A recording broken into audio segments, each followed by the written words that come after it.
7 avril 2009, expérience 191, réalité et illusion. Depuis que j'ai réussi à me centrer dans le cœur ce week-end, je me suis aperçu qu'il n'y a rien de plus à faire maintenant pour entrer dans la paix. Je laisse l'Esprit divin s'exprimer et aussitôt, l'amour et la joie sont là. Dimanche, j'ai été étonné de voir que dans cet état, plus rien ne me gêne. Je n'ai plus besoin d'action ou de but, alors que sinon, je ne peux pas rester en place sans avoir quelque chose à faire.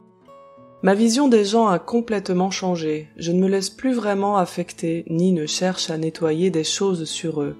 Je regarde passer la foule, par moments j'ai accès au jeu que joue la personne, par moments ce sont des émotions ou des pensées qui en fusent, parfois rien.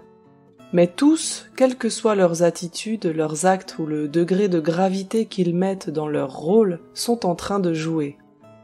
J'ai dû passer plusieurs heures devant la mer à m'extasier des vagues en train de rouler sur les rochers.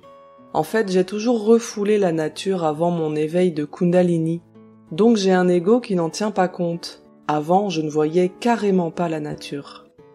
Ce qui m'étonne maintenant, c'est que rien n'est jamais pareil. Quand je me lève le matin, je ne sais jamais ce que je vais voir par la fenêtre. Ça peut aller de tout un panel entre le magique et le divin quand je vois un végétal.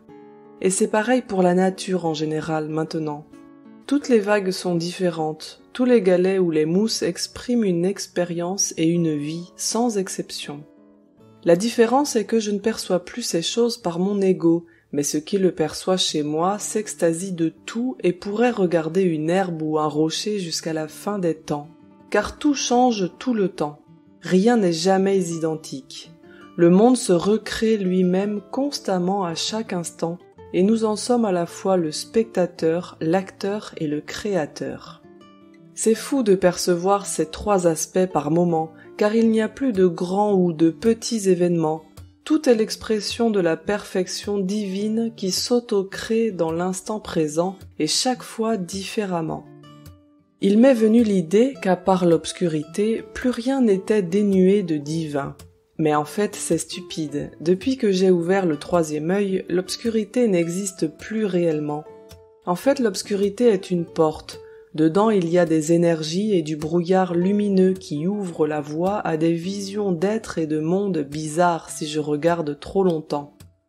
Si je me contente de jeter un œil à l'obscurité, je ne vois plus que du brouillard lumineux qui change de forme sans arrêt. L'obscurité est une porte d'accès à l'intérieur de nous-mêmes. Et en nous-mêmes, il y a une infinité de mondes à regarder et même à visiter si on les regarde trop longtemps. Après tout, nous sommes l'univers entier qui rêve. C'est peut-être cela que nous avons peur de voir dans l'obscurité, nous-mêmes. J'ai demandé si ce que je voyais était la réalité. On m'a répondu oui. J'ai demandé si ce que je voyais avant, quand le monde était toujours identique et figé, et quand la nature n'existait pas, était la réalité. On m'a répondu oui. J'ai demandé si l'énergie était la réalité. On m'a répondu oui. En fait, la réalité, ou l'illusion, est notre création, et il y a ça et rien d'autre. Le mental crée le monde qu'il souhaite par-dessus le flot infini d'énergie manifestée, et c'est tout. Nous sommes une intention au final, une intention de l'Esprit divin qui est venu s'incarner dans la matière. Cette intention était pure à l'origine, et nous avons créé des strates dessus, mais ce n'était que ça, une intention à expérimenter. Derrière l'intention, il y a l'Esprit divin qui se tient à la droite du Père-Mère. Et le Père-Mère est toujours là, masqué par l'image du monde. Une fois qu'on l'a perçu et qu'on sait quoi chercher, on s'aperçoit qu'il est là et l'a toujours été. Je peux rester centré dans le cœur par moments et de plus en plus long maintenant. Perdre ce centre, c'est retomber dans le tumulte du monde extérieur. Mais ça peut être bien également pour expérimenter l'intention que nous sommes venus manifester. Il n'y a nulle part où vouloir s'enfuir ou remonter, puisque tout est là, l'a toujours été et le sera toujours. C'est notre regard qui change, et ça change tout.